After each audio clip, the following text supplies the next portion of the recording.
거룩하신 아버지 하나님, 주님의 귀한 날 함께 모여서 주 앞에 예배를 올립니다. 저희들의 상황과 형편과 모든 것을 너무나 잘 아시는 주님, 위로가 필요한 자가 있을 때 주께서 이 시간 가운데 위로하여 주시옵시고, 몸과 마음의 회복이 필요한 자가 있을 때 주님 예배를 통하여서 회복의 은혜가 있기를 원합니다. 저희들 다만 오직 주님께 나와싸우니 주 앞에 모든 것을 다 드릴 수 있도록 주의 성령께서 이끌어 주시옵소서. 부족하고 연약한 모든 것들을 그 보혈로 덮어 주시옵시며 그 보혈의 능력으로 말미암아 새 힘을 얻을 수 있는 그러한 시간이 될 수 있도록 주께서 이끌어 주시옵소서. 선하시고 좋으신 그 아버지 하나님을 마음을 다하여서 섬기고 찬양할 수 있는 그러한 시간이 되게 하여 주시옵소서. 간절히 바라며 우리 주 예수님의 이름으로 기도드립니다. 아멘. 좋으신 하나님을 찬양하겠습니다.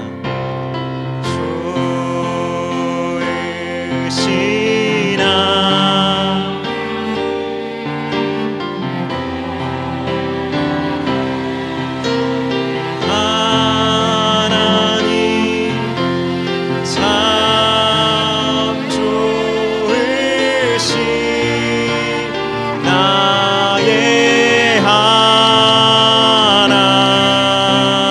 마음을 다하여 고백합니다. 좋으신 하나님, 좋으신 하나님, 좋으신 하나님, 참 좋으신 나의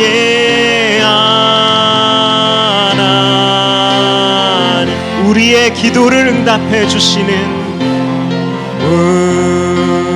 우리의 기도를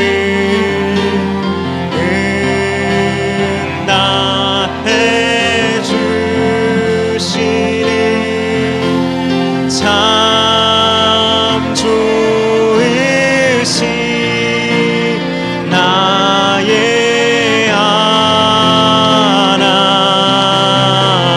할렐루야로 찬양드립니다. 할렐루야, 아멘.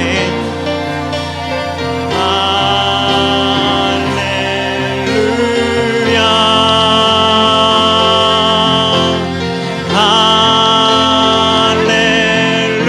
할렐루야, 나의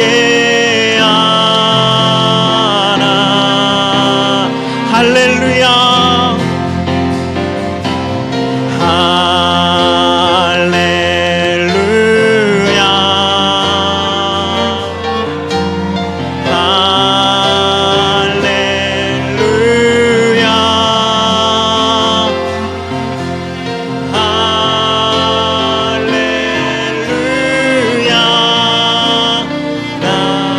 할렐루야, 할렐루야, 나의 사랑의 하나님, 더욱더 선하신 하나님을, 좋으신 하나님을 믿을 수 있는 믿음을 더하여 주시옵소서. 이 시간은 한 주 동안 우리의 입술과 생각과 행동으로 지었던 모든 죄를 하나님 앞에 참회하는 시간입니다. 침묵으로 우리의 죄를 하나님 앞에 고백하도록 하겠습니다. 기도드리겠습니다.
주님의 보혈로 정결케 됨을 믿습니다. 이 믿음을 더하여 주시옵소서. 우리 주 예수님의 이름으로 기도드립니다.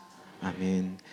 전능하사 천지를 만드신 하나님 아버지를 내가 믿사오며 그 외아들 우리 주 예수 그리스도를 믿사오니 이는 성령으로 잉태하사 동정녀 마리아에게 나시고 본디오 빌라도에게 고난을 받으사 십자가에 못 박혀 죽으시고 장사한 지 사흘 만에 죽은 자 가운데서 다시 살아나시며 하늘에 오르사 전능하신 하나님 우편에 앉아 계시다가 저리로서 산자와 죽은 자를 심판하러 오시리라. 성령을 믿사오며 거룩한 공회와 성도가 서로 교통하는 것과 죄를 사하여 주시는 것과 몸이 다시 사는 것과 영원히 사는 것을 믿사옵나이다. 아멘. 아멘. 찬송가 540장 찬양 올리도록 하겠습니다.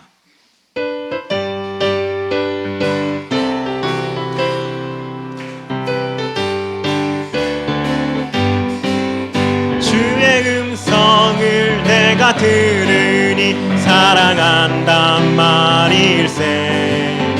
믿는 마음으로 주께 가오니 나를 영접하소서.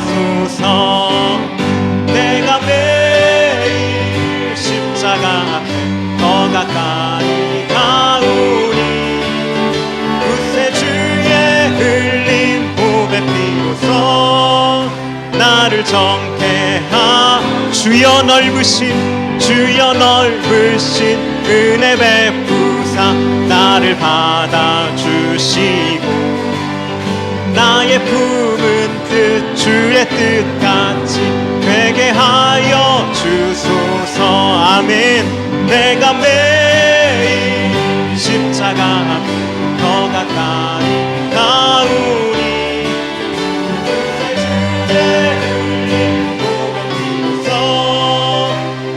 정케 하소서. 주의 보좌로 나아갈 때에 어찌 아니 기쁠까. 주의 얼굴을 항상 배우니 더욱 친근합니다. 내가 매일 십자가 더 가까이 가오니 굳세 주의 흘린 보배 피로써 나를 정케하. 우리 구주의 넓은 사랑은 증량할 자 없으며 주시는 참된 기쁨도 헤아릴 수 없구나. 내가 매일 십자가 더 가까이 가오니 굳세 주의 흘린 보배 피로써 나를 정케하. 우리 구주의 넓은 사랑은 증량할 자 없으며 주가 주시는 참된 기쁨도 헤아릴 수 없도다. 아멘. 내가 매일 십자가 앞에 더 가까이 가오니 굳세 주의 흘린 보배 피로써 나를 정케하. 내가 매일 십자가 앞에 더 가까이 가오니 굳세 주의 흘린 보배 피로써 나를 정케 하소서. 아멘. 아멘. 하나님께 영광의 박수 올리겠습니다.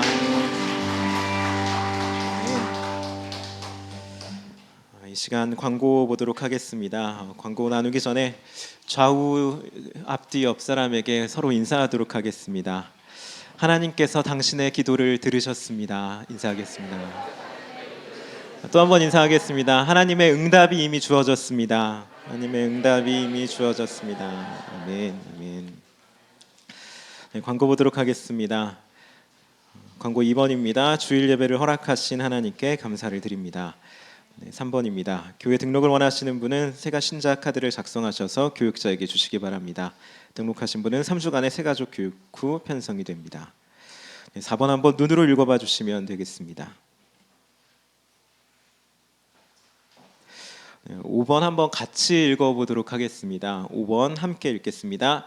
담임 목사 안식년이 11월 20일까지 있습니다. 여러분들의 많은 기도와 교회를 위한 기도를 바랍니다. 그리고 안식년 기간 중 11월 2일과 16일은 외부 강사가 오십니다. 참조해 주시기 바랍니다. 네, 목사님 안식년이 시작되었습니다.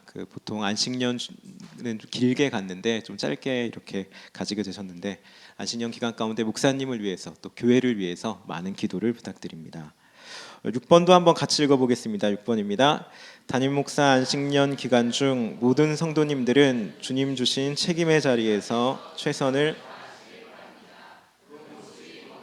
공동체 교회의 모습입니다. 네. 목사님 안식 주간일 때 같이 쉬시는 것이 아니라 더 열심히 맡은 바 자리에서 충성해 주시길 바랍니다. 7번, 8번 한번 눈으로 읽어봐 주시면 되겠습니다. 네, 9번도 읽어봐 주시면 감사하겠습니다. 이어서 헌금 찬양 드리도록 하겠습니다.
기도드리겠습니다. 사랑의 하나님, 주님 앞에 나왔을 때 귀한 예물을 함께 드립니다. 아버지 하나님, 예물을 드린 모든 손길들 가운데 주님의 은혜와 복을 더하여 주시옵시고 예물이 쓰여지는 모든 곳곳마다 하나님의 풍성한 뜻이 드러날 수 있도록 역사하여 주시옵소서. 아버지 하나님, 예물만이 아니라 저희들의 몸과 마음과 시간과 정성 모든 것을 다 드립니다. 모든 것이 다 주님의 것임을 고백하는 마음으로 주 앞에 드리오니 주님께서 받아주시옵시고 저희들의 앞날 가운데 선한 열매로 허락하여 주시옵소서. 간절히 바라며 우리 주 예수 그리스도의 이름으로 기도드립니다. 아멘.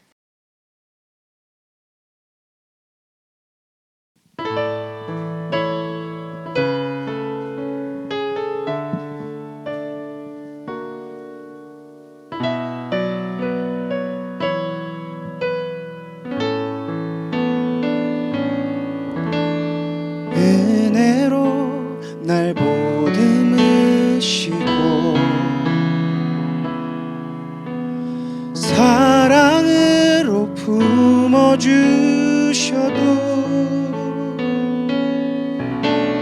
내 마음 한 자락도 지키지 못하는 이 모습 부끄럽습니다.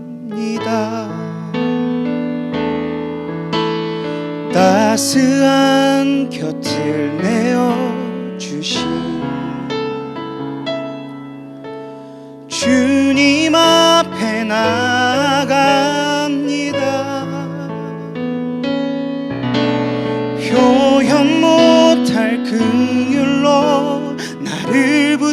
주시는 주 이름만 바라봅니다.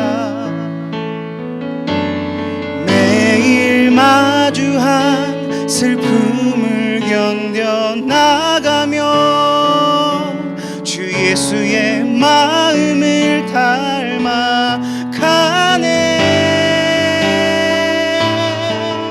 두려운 걸음마다 주가 동행하니 주 의지하며 오늘을 걷네. 주의 신실한 소망을 깊이 담으며 주 예수의 풍요를 채워 가네. 하나님의 자녀로 명예 지켜가며 깊어진 삶을 주께 드리네. 매일 마주한 슬픔을 견뎌나가며 주 예수의 마음을 닮아 가네.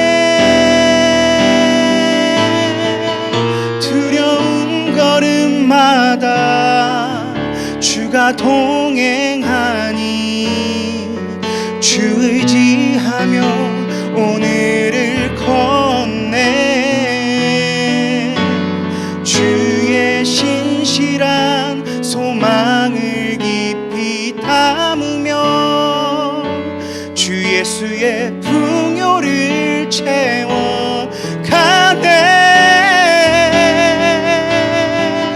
하나님의 자녀로 명예 깊어가며 깊어진 삶을 주께 드리네.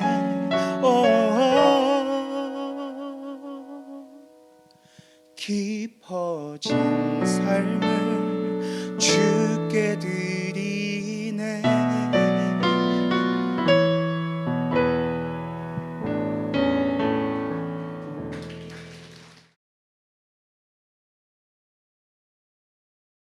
다 같이 기도드리겠습니다. 살아계시고 참되신 아버지 하나님, 각자의 자리에서 손으로 수고하고 얼굴에 땀을 흘리며 일상을 살아가다가 주의 날을 맞이하여 하던 일을 멈추고 성전에 모이게 하심을 감사합니다. 우리를 향한 창조주 하나님의 사랑과 공급하심과 돌보심으로 저희들이 예배의 자리에 올 수 있었습니다. 이 시간 은혜의 보좌 앞에 나아갈 때 예수 그리스도의 어린 양의 보혈로 머리부터 발끝까지 덮어 주옵소서. 모든 예배자들을 기억하셔서 한 사람도 영적으로 소외되지 않고 하나님 만나고 돌아가게 하옵소서. 돌이켜보니 우리가 이 땅에 아무것도 가지고 온 것이 없지만 지금은 누리고 소유한 것들이 얼마나 많은지요. 모든 것이 주의 손에서 받은 선물임을 고백합니다.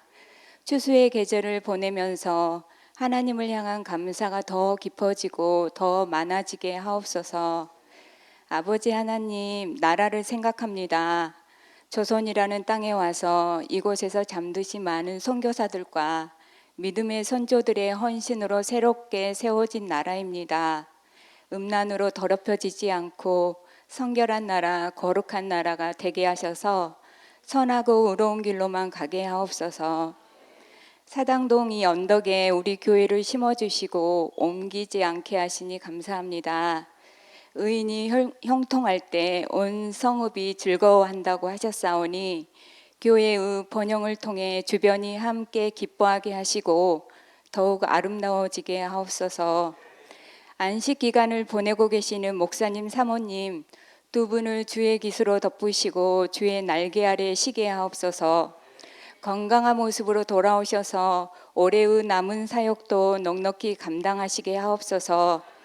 목사님이 안 계신 동안 교회가 사방으로 평안하게 하옵소서. 이제 말씀을 듣습니다. 세우신 김재영 목사님께 지식의 말씀, 지혜의 말씀의 은사를 더하셔서 주의 말씀을 담대하게 확신 있게 전하실 때 성령님 조명하여 주시고 깨닫게 하여 주십시오. 존귀하신 예수님의 이름으로 기도드립니다. 아멘. 말씀 보도록 하겠습니다. 말씀은 출애굽기 13장 20절에서 22절까지입니다. 출애굽기 13장 20절에서 22절까지입니다.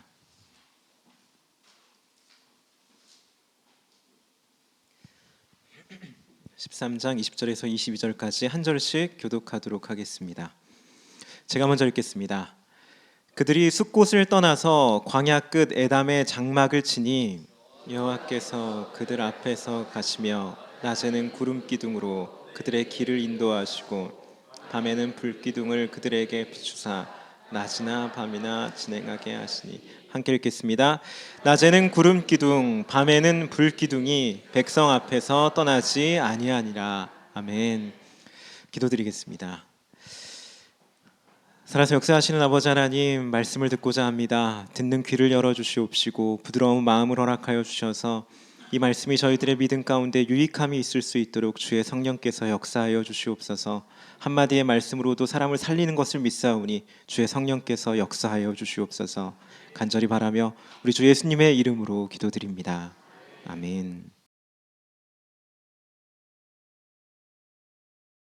구름 기둥과 불 기둥이라는 제목으로 말씀을 증거하도록 하겠습니다. 하나님께서는 이스라엘을 애굽에서 종살이하는 그 이스라엘을 이끄셔서 구원하셔서 가나안 땅으로 보내시려고 하셨습니다. 이스라엘이 애굽에서 나와서 가나안 땅으로 가는 그 여정 가운데에는 광야라는 곳을 통과하게끔 되어 있습니다. 이 사막을 통과해야 되는데 이때 하나님께서는 큰 기적의 은혜를 베푸신 겁니다. 낮에는 구름 기둥으로 밤에는 불 기둥으로 이스라엘을 보호해 주셨던 겁니다.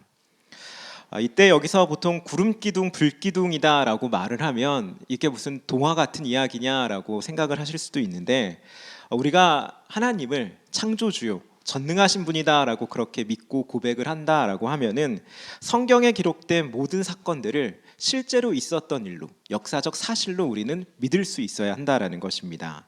성경을 있는 그대로 믿는 것이, 오늘 말씀에서 구름 기둥이 있고 불 기둥이 있다라고 하면 이게 정말 그렇게 됐었구나라고 현실로서 믿는 것이 바로 우리가 하나님을 존중하는 것이고 하나님을 경외하는 것이고 우리의 믿음을 증거하는 것이다라고 말할 수가 있는 것입니다.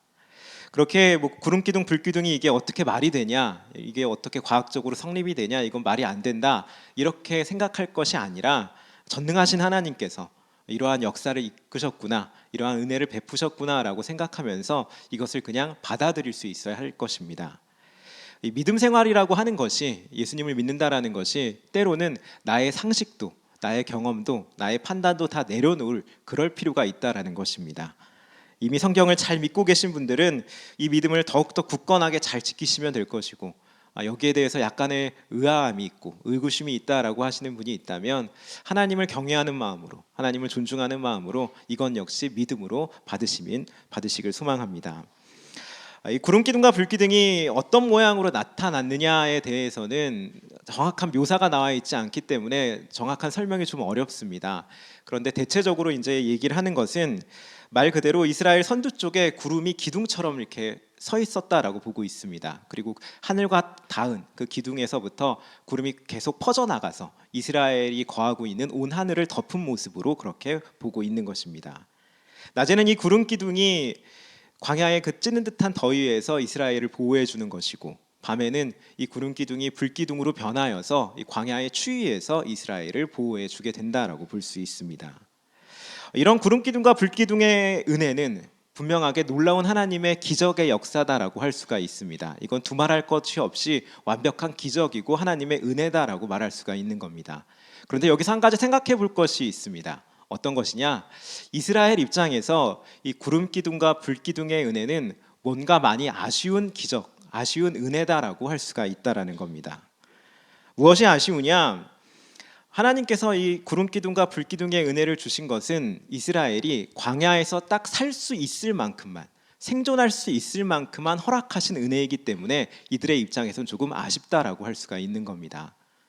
이왕에 이렇게 말도 안 되는 놀라운 은혜를, 기적을 베풀어 주셨으면 구름 기둥과 불 기둥뿐만 아니라 땅도 낙원과 같이 초장과 같이 그렇게 해주면 좋을 거고, 혹은 집도 갑자기 만들어 주시면 좋을 거고, 샘물도 만들어 주시면 참 좋을 텐데 하나님께서는 그러한 역사를 행하시지 않고 오직 이스라엘이 정확하게 살 수 있을 생존 환경만 만들어 주셨다라는 것입니다.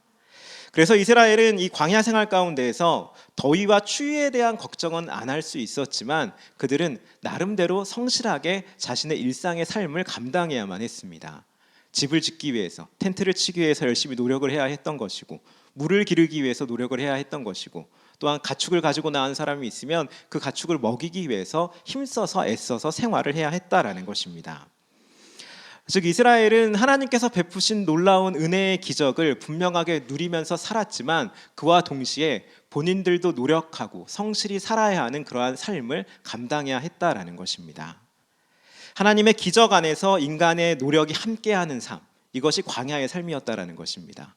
하나님의 그 은혜 안에서 인간의 노력과 애씀과 땀이 있어야 되는 그러한 삶을 이 광야의 삶 가운데서 이스라엘은 살아가게 되었던 것입니다. 그리고 이러한 삶의 모습은 은혜 안에서 열심히 노력해야 되는 것, 또 노력만이 아니라 은혜를 또 바라봐야 하는 것, 이러한 삶의 모습은 사실 태초부터, 창세기에서부터 우리들에게 하나님께서 요구하시는 모습이다라고 말할 수가 있습니다. 창세기 2장 15절을 보게 되어지면은 하나님께서는 아담과 하와에게 완벽한 은혜의 공간인 에덴이라는 곳을 허락해 주셨습니다. 모든 것이 다 완벽하게 있는 공간이었습니다. 그런데 그곳에서 아담과 하와를 그저 편하게 먹고 놀게끔 행하신 것이 아니라 하나님께서 한 가지의 명령을 주십니다. 그 땅을 경작하라는 명령을 주셨던 것입니다. 한번 말씀을 같이 보겠습니다. 창세기 2장 15절의 말씀입니다. 함께 읽어보겠습니다. 여호와 하나님이 그 사람을 이끌어 지키게 하시고, 아멘. 그것을 경작하며 지키게 하시고라고 말씀하고 있습니다. 이 경작이라는 단어에는 노동이라는 그 의미가 분명하게 포함되어 있는 것입니다. 모든 것이 완벽하게 갖추어진 그 에덴에서도, 그 은혜의 동산에서도 그저 편하게 쉬고 있는 것이 아니라 땀 흘리면서 노력을 해야 한다라는 것입니다. 하나님께서 원하시는 삶의 모습이 바로 여기에 있다라는 것입니다. 그렇게 손 하나 까딱하지 않고 모든 것이 다 기적처럼 이루어지는 그러한 삶, 너무나 편안하게 삶을 살아가는 그러한 모습, 애씀이 없고 노력이 없고 눈물이 없는 그러한 삶의 모습은 결탄코 그리스도적인 삶의 모습이 아니다라고 할 수가 있는 겁니다. 그래서 구름기둥과 이 불기둥과 같은 성경에 나타나는 여러 기적들을 우리가 살펴보면은 하나님께서는 언제나 인간의 노력을 함께 요청하셨다라는 것을 알 수 있게 됩니다. 인간의 노력함이 없이, 인간의 애씀이 없이 하나님께서 절대적으로 기적을 베푸신 역사는 성경에서 찾기가 참 어렵다라는 겁니다. 대표적으로 예수님께서 죽은 나사로를 살리실 때를 생각해 보면 이 점을 잘 알 수가 있습니다. 예수님께서 자신이 사랑하셨던 그 나사로가 죽게 됐을 때 이미 죽은 지 나흘이 되었다라고 성경은 기록하고 있습니다. 그래서 나사로에게 찾아가서 이제 말씀만으로, 그냥 행하는 말씀 한마디만으로 나사로를 살리시는데, 이때 말씀을 보게 되어지면은 사람들에게, 제자들에게 시켰다라고 볼 수가 있는데, 이때 무덤에 있는 돌문을 옮기게끔 요청을 하신 것을 우리가 볼 수가 있습니다. 한번 말씀을 이것도 한번 보겠습니다. 요한복음 11장 39절의 말씀입니다. 제가 읽겠습니다. 예수께서 이르시되 돌을 옮겨 놓으라 하시니, 예수님이 무덤에 맡고 있는 이 돌을 좀 옮겨달라고 한 겁니다. 굴과 같은 것이 이 당시에 어떤 무덤의 모습이었는데 그 돌을 옮겨달라고 요청을 하신 겁니다. 생각해보면 예수님께서는 말씀만으로 이 죽은 사람을, 4일이나 지난 사람을 살리실 수 있는 분인데, 그렇다면 나사로야 나오너라 라고 그렇게 말할 때 무덤에 있는 돌문도 같이 부서지거나 터지거나 하면서 나사로가 나왔다면 뭔가 더 극적인 연출이 됐을 텐데, 더 멋있었을 텐데, 예수님께서는 그러한 기적의 역사는 행하시지 않았다라는 것입니다. 아주 작은 인간의 노력이라고 할 수 있는 돌문을 옮기는 정도, 이 정도의 노력을 예수님께서는 요청하셨다라는 것입니다. 기적의, 은혜에 인간의 노력을 함께 포함시켰다라는 것을 알 수 있습니다. 이것은 영적인 영역에 있어서도 마찬가지라고 볼 수 있습니다. 우리가 구약에서 위대한 선지자 중에 한 사람이다라고 손꼽히는 인물이 엘리야라는 인물입니다. 이 사람은 그 이스라엘에 3년 6개월 동안 비가 오지 않았을 때 하나님께서 비가 오리라라고 하는 그러한 응답을 듣게 되었습니다. 성경을 보게 되어지면은 큰 비의 소리를 들었다라고 그렇게 이야기를 하고 있습니다. 그래서 이제 엘리야가 빗소리를 들었으니까 그 당시에 왕에게 가서 이제 비가 올 것이다라고 선포를 하게 되어지고 그 다음에 이제 기도를 하게 되는데, 여기서 이미 응답을 들었음에도 불구하고 하나님께서는 단순히 엘리야가 이제 하늘아 비를 내려라 이런 말 한마디를 했다고 해서 비가 오게끔 하시지 않으셨습니다. 엘리야의 간절한 기도가 있을 때, 엘리야의 애씀이 있을 때에 비를 허락하시는 하나님의 모습을 볼 수가 있는 겁니다. 한번 말씀을 한번 같이 보도록 하겠습니다. 열왕기상 18장 41절에서 44절입니다. 한 절씩 교독하도록 하겠습니다. 제가 먼저 읽겠습니다. 엘리야가 아합에게 이르되 올라가서 먹고 마시소서, 큰 빗소리가 있나이다. 아합이 먹고 마시러 올라가니라. 땅에 꿇어 엎드려 그의 얼굴을 무릎 사이에 놓고 그의 사환에게 이르되 올라가 바다 쪽을 바라보라. 그가 올라가 바라보고 말하되 아무것도 없나이다. 이르되 7번까지 다시 가라. 7번째에 이르러서는 그가 말하되 바다에 사람의 손만한 작은 구름이 일어나나이다. 아멘. 엘리야가 비가 오게끔 기도했는데 그냥 평범하게 기도를 한 것이 아니라 무릎을 꿇고 머리를 다리 사이에 넣을 정도로 간절하게 기도를 했다라고 지금 기록을 하고 있는 것입니다. 이렇게 간절하게 기록을 했는데도 그럼에도 불구하고 아무런 징조가 없자 계속해서 더 열심히 엘리야는 기도를 합니다. 7번까지 다시 가라 할 정도로 많은 시간을 들여서 엘리야는 기도를 했습니다. 이미 하나님께서 응답이 있을 것이다라는 그러한 응답을 확실하게 받았음에도 불구하고, 응답이 주어졌음에도 불구하고 하나님은 그냥 그 응답을 이루시는 것이 아니라 이렇게 간절한 기도를 통하여서 그 응답의 역사를 이루셨다라는 겁니다. 기적에도, 이미 주신 응답에도 이런 노력과 애씀이 필요하다라는 것을 분명하게 알려주고 있습니다. 예수님도 마찬가지셨습니다. 공생의 삶을 보게 되어지면은 많은 병자들을 고쳐주셨는데 단순히 그냥 고쳐주시지 않으셨습니다. 꼭 예수님께서는 네가 낫고자 하느냐, 내가 무엇을 해주기를 원하느냐, 그렇게 그 상대방의 의지를, 그 소망을 물어보는 모습이 나타납니다. 무조건 기적을 주시는 것이 아니라 그 사람의 소망이, 그 사람의 의지가 있는 것을 확인하신 뒤에 그 은혜를 베풀어 주셨다라는 것입니다. 이렇게 놀라운 기적과 같은 하나님의 역사에는, 혹은 또 일반적인 그런 은혜의 역사에는 돌을 옮기는 정도의 그러한 모습, 혹은 간절한 기도의 정도의 모습, 또는 나의 소망과 의지가 있어야 하는 그런 정도의 인간의 노력이 필요하다라는 것을 성경은 계속해서 우리에게 알려주고 있는 것입니다. 그렇다면 왜 하나님께서는 기적을 베푸실 때 이러한 인간의 노력을, 인간의 애씀을 요청을 하시느냐? 그 이유는 매우 간단합니다. 우리가 그 은혜를 계속해서 기억하게끔 만들기 위함이다라고 볼 수 있습니다. 우리는 너무나 쉽게 잊어버리는 존재입니다. 그래서 우리가 행한 어떠한 일이 없이 주어지게 되는 기적이 있을 때는, 주어지게 되는 은혜가 있을 때는 그 당시에는 대단하다라고 생각하고 감동을 받고 즐겨할 수 있겠지만, 내가 행한 노력이 없다라고 한다면 그 은혜는 쉽게 사라지게 되고 마는 것입니다. 그래서 하나님께서는 하나님의 기적 가운데 우리가 감당해야 할 몫을 따로 주면서 함께 그 일을 이루어 나가신다라고 볼 수가 있습니다. 너무나 쉽게 잊는 존재가 우리들이기 때문에 작은 부분이라도 꼭 함께 하게끔 우리를 만드시는 겁니다. 오늘 본문에 나타난 이스라엘에게 구름 기둥과 불 기둥은 허락해 주셨는데 다른 것들을 허락하시지 않은 것도 여기에 있다라고 볼 수 있습니다. 광야가 광야로만 남을 수 있어야, 그래야 이스라엘 백성들이 하나님을 더욱더 뚜렷하게 바라보는 것이고, 그래야 하나님의 백성인 이스라엘이 하나님을 더 신뢰할 수 있기 때문에, 그렇기 때문에 더 이상의 어떠한 기적을 허락하시진 않으셨다라는 겁니다. 광야가 기적으로 인하여서 푸른 초장과 같이 변하게 되면, 모든 것이 다 편안하게 되는 그런 은혜를 가지게 되어지면은 결국에는 하나님을 떠나게 될 것이고, 결국에는 하나님과 멀어지게 될 것을 하나님께서는 너무나 잘 아셨기 때문에 딱 여기까지의 은혜를 허락하셨다라는 것입니다. 사실 우리들은 모든 환경이 편해지고 나의 모든 문제가 단번에 다 해결이 되어지고, 그렇게 되면은 나는 더 열심히 하나님을 섬기고 더 많은 경건 생활에 힘을 쏟을 것이다라고 그렇게 생각을 합니다. 그런데 사실 이거는 우리들의 착각이다라고 말할 수 있습니다. 인간의 본성상 나의 모든 것이 편안하게 되어지면은 거의 대부분의 경우, 혹시 반드시라고 말할 수 있을 만큼 모든 것이 편안하게 되어질 때는 타락과 믿음의 떠남이 나타나게 되어지기 때문에 그렇습니다. 이 모습을 가장 잘 보여준 인물이 구약에 나타난 솔로몬이라는 인물입니다. 솔로몬은 지혜로운 사람이었습니다. 세상에서 가장 지혜롭다라고 손꼽힐 만한 사람이었고 부와 권력도 있었고 평안한 환경이 굉장히 오랫동안 지속이 됐습니다. 그때 솔로몬이 행한 일이 무엇이냐? 그 지혜로웠던 사람이 우상 숭배를 하게 되었다라는 것입니다. 모든 것이 완벽할 정도로 평안하게 되어지면 결국에는 타락이 일어나게 된다라는 것을 우리는 솔로몬의 모습에서 알 수 있게 된다라는 겁니다. 사도 바울의 경우에도 이러한 모습을 발견할 수가 있습니다.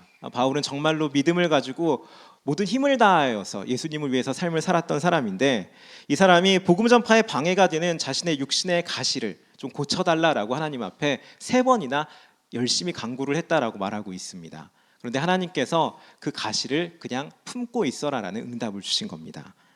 그 가시가 있으면은 교만해질 수 있으니까 불편함을 좀 감수하면서 살아야 한다라고 말씀을 준 겁니다. 너무 편안하게 우리가 삶을 살아가게 되면, 내가 생각하는 대로 나의 모든 문제가 단번에 다 해결되어지면은 결국에는 바울과 같은 그 믿음의 사람도 하나님을 떠날 수가 있기 때문에, 교만해질 수 있기 때문에 하나님께서는 그러한 은혜를 허락하시지 않는다라는 것입니다. 실제로 그 편안함을 굉장히 추구를 하다가 낭패를 본 한 나라가 있습니다. 이 남태평양 쪽에 굉장히 작은 섬나라라고 알려진 나우루 공화국이라는 나라가 있습니다. 들어보신 적이 있는지 모르겠는데, 이 나라는 1970년대 그 말부터 80년대 이제 말까지 굉장히 그 부유하게 살았던 나라입니다. 세계에서 1, 2위를 다툴 정도로 굉장히 그 재산이 많았던 나라가 이 나우루 공화국입니다. 너무나 이렇게 재산이 많다 보니까 그 인산염이라는 그 자원으로 인하여서, 인광석이라는 그 자원으로 인하여서 그 재정이 정말 많이 쌓여지다 보니까 전 국민이 일하지 않고 살 수 있을 정도로 무상복지 혜택을 이 나라에서 굉장히 많이 제공해 주게 되었습니다. 그러다 보니까 이 국민들은 그 복지에 길들여져서 일하는 삶보다는 소비하는 삶을 살아가게 됐고 편안한 삶을 그렇게 추구하게 되어졌습니다. 결과적으로는 이 국민들의 마음 가운데 짧은 기간이었음에도 불구하고 이 노동에 대한 가치가 사라지게 된 겁니다. 굳이 일을 해야 되느냐, 이러한 식의 마음이 국민들 가운데 있게 된 겁니다. 그런데 문제는 이러한 편안함이 오래가지 못했다라는 겁니다. 인산염이라는 이 자원이 고갈되어지고 또 다른 에너지 자원이 점점 이제 두각을 나타내면서부터 이 나라의 경제가 급격하게 무너지기 시작했습니다. 그래서 현재는 어떻게 되어졌냐? 경제가 완전히 무너지게 돼서 이 나우루라는 이 나라는 최빈국 중의 한 국으로 이제 꼽히게 될 정도로 나라의 경제가 전락하게 된 것입니다. 나라의 경제가 망가지게 된 여러 가지 원인들이 있겠지만 그 중에 하나가 바로 이 편안함만을 추구하는 풍조가 이 나라 가운데 만연했기 때문이다라고 말할 수가 있습니다. 모든 것이 다 이루어지게 되니까, 복지로서 다 누릴 수 있게 되어지니까 결국에는 이러한 안 좋은 결말을 가지게 됐다라는 것입니다. 우리의 신앙도 마찬가지다라고 볼 수가 있습니다. 하나님께서 나의 모든 것을 다 책임져 주시고 모든 문제를 다 해결하게 되어 주면은 결국에는 하나님과 떠나는 역사밖에는 남지 않는다라는 것입니다. 하나님께서 우리에게 불편함과 어려움을 허락하시는 이유는 우리를 괴롭게 하기 위함이 아닙니다. 성경에 분명히 나타나 있습니다. 우리의 믿음을 더 성장시키기 위함인 것이고 우리를 더욱더 거룩하게 만들기 위함이다라고 볼 수가 있는 겁니다. 너무나 당연한 말이지만 하나님은 우리를 완벽하게 아십니다. 나의 문제가 모두 사라졌을 때 우리가 어떠한 반응을 보일지 하나님은 확실하게 아시기 때문에 나에게 남겨진 문제가 있다라는 걸 우리는 받아들일 수 있어야 하는 것입니다. 모든 것이 편해지면 믿음이 타락하게 되고 단번에 모든 기도가 다 응답받으면 하나님이 멀어진다는 것, 어쩌면 좀 불편하고 좀 인정하기 싫을 수 있는 말이지만 죄송스럽지만 우리 이 부분을 인정할 필요가 있는 것입니다. 믿음으로 받을 필요가 있을 것입니다.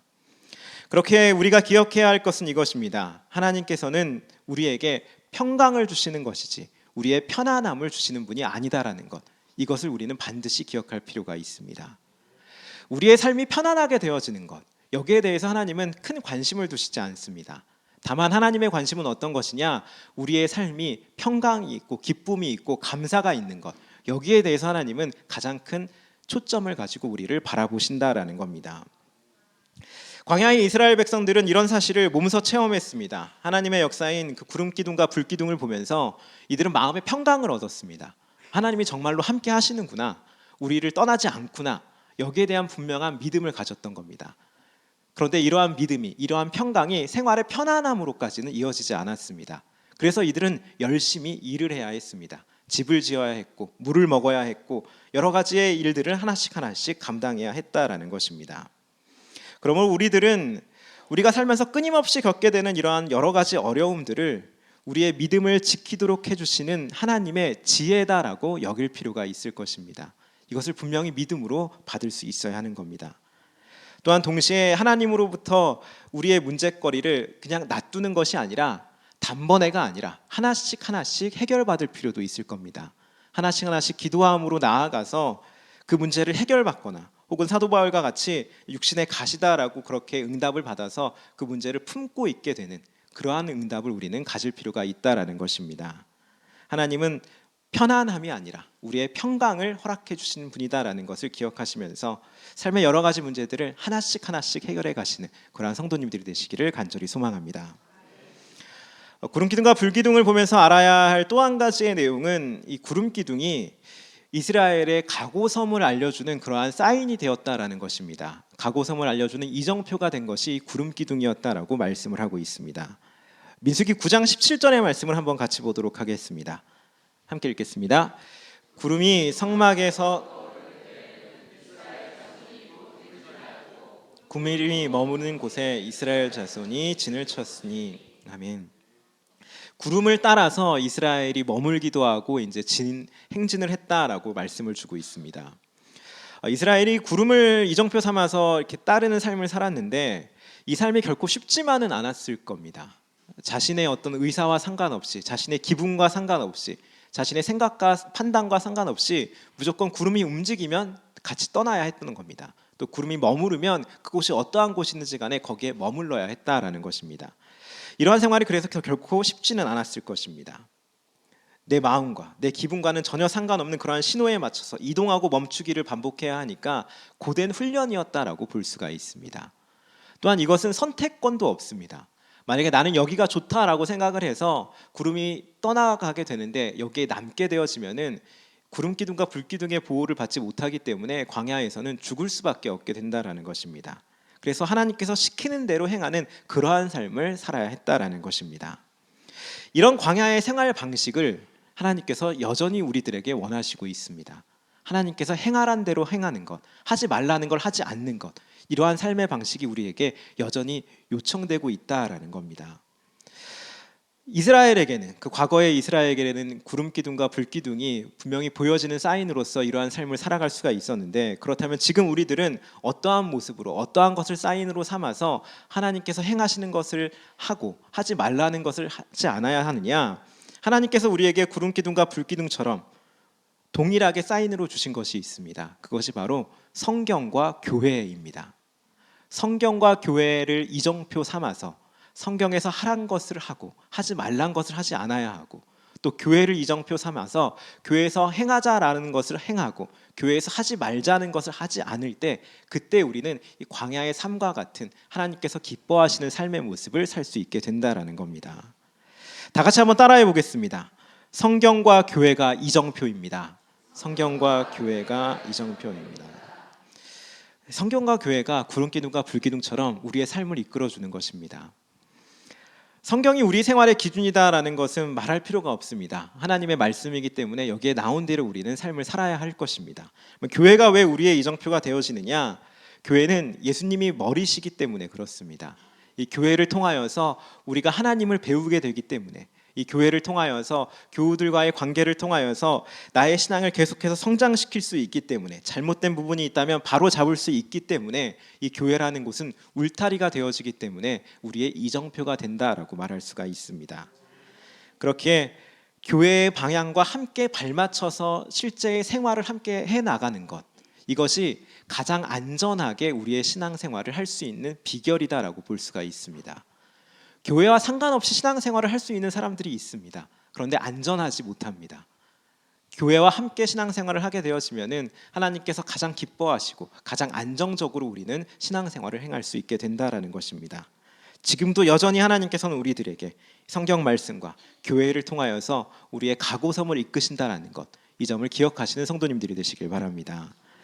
말씀을 정리하겠습니다. 이 구름기둥과 불기둥은 이스라엘이 최소한의 생존을 허락해 주시는 하나님의 은혜였습니다.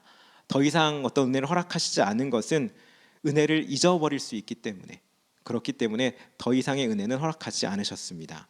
그리고 이스라엘을 구름 기둥과 불 기둥으로 보호하셨던 것처럼 오늘날에도 하나님께서는 여전히 우리를 성경과 교회를 통하여서 이끄신다라고 할 수가 있는 것입니다. 이러한 내용을 마음에 담으시는 그러한 성도님들이 되시길 간절히 소망합니다. 이 시간 우리 받은 말씀을 생각하면서 함께 찬양 드리도록 하겠습니다. 주님 말씀하시면 내가 나아가리다. 주님 뜻이 아니면 내가 멈춰서리다. 받은 말씀을 생각하면서 기도하는 마음으로, 고백하는 마음으로 함께 찬양 드리도록 하겠습니다.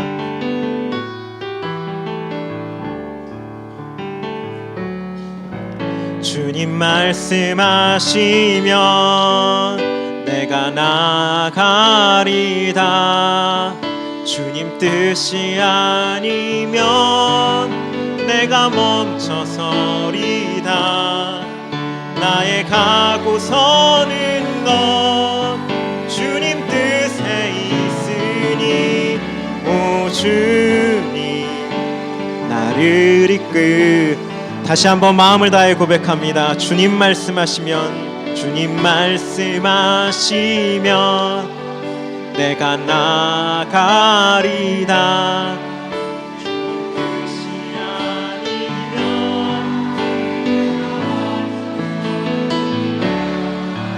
나의 가고 서는 것 주님 뜻에 있으니 오 주님 나를 이끄소서. 뜻하신 그곳에 나 있기 원합니다. 이끄시는 대로 순종하며 살리니 연약한 내 영혼 통하여 일하소서. 주님 나라와 그 뜻을 위하여 뜻하신 그곳에, 뜻하신 그곳에 나 있기 원합니다. 이끄시는 대로 순종하며 살리니 연약한 내 영혼 통하여 일하소서. 주님 나라와 그 뜻을 위하여 오 주님 나를 이끄소서. 살아서 역사하시는 아버지 하나님, 주님 때로는 여러 가지 삶의 문제들이 버거울 때가 있습니다. 그럼에도 불구하고 주님 그 모든 것들을 주님께서 하나하나 바라보고 계시고 주의 손에 있음을 저희들이 믿음으로 고백하게 하여 주시옵소서. 문제에 넘어지는 것이 아니라, 좌절하고 쓰러지는 것이 아니라 하나님을 바라보면서 이겨낼 수 있도록 주님 이 시간 가운데 모든 교우들의 마음 가운데 하나님의 성령을 크게 부어 주시옵소서. 한 주간 살아가면서 말씀을 통하여서, 교회를 통하여서 주님의 뜻을 이루어가는 자가 되기를 원합니다. 오늘 들린 말씀이 삶의 여러 가지의 순간순간마다 생각나게 하여 주시옵시고, 위기의 때에, 위로의 때에 말씀을 통하여서 위로받을 수 있는 저희들이 될 수 있도록 주께서 은혜 베풀어 주시옵소서. 간절히 바라며 우리 주 예수님의 이름으로 기도드립니다. 아멘. 이 시간 새가족 환영하도록 하겠습니다. 이 자리에 처음 나오신 분들이 계시면 자리에서 일어나 주시면 감사하겠습니다.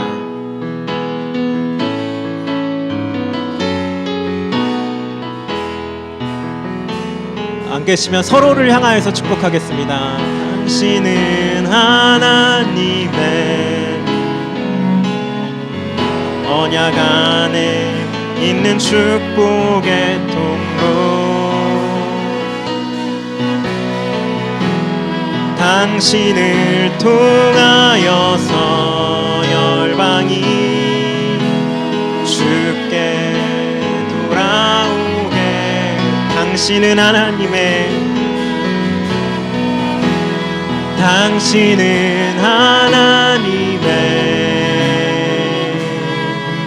언약 안에 있는 축복의 통로,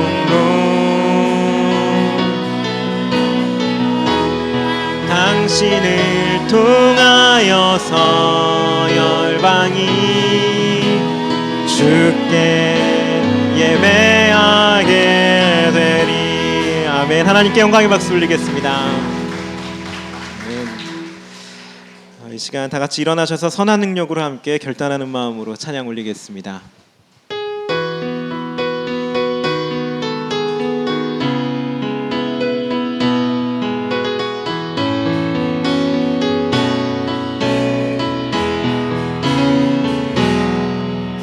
그 선한 힘에 고요히 감싸여 그 놀라운 평화를 누리며 나 그대들과 함께 걸어가네. 나 그대들과 한 해를 여네. 지나간 허물 어둠의 날들이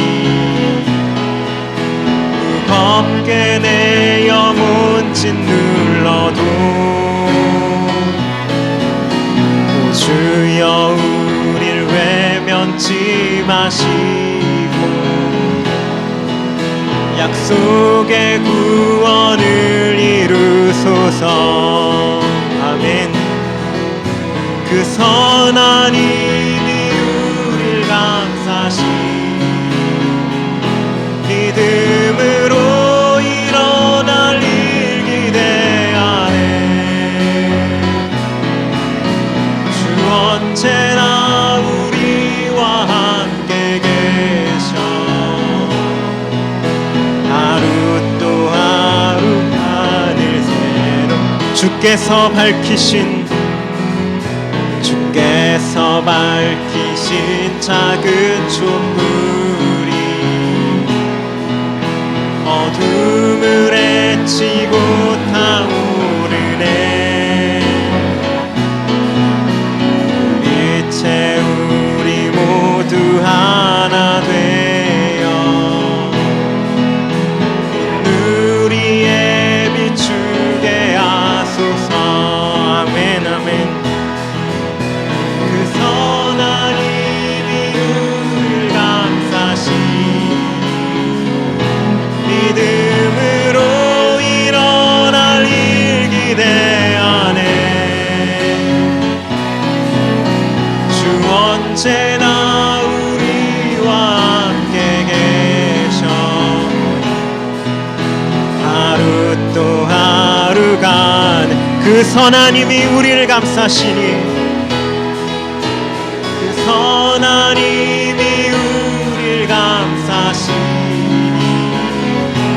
믿음으로 일어날 일 기대하네. 주 언제나 우리와 함께 계셔 하루 또 하루가 늘 새로워.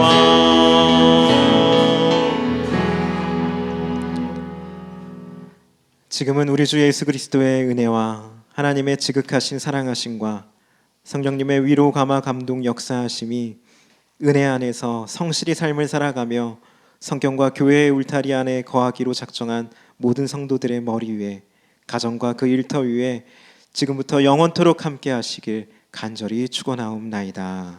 아멘.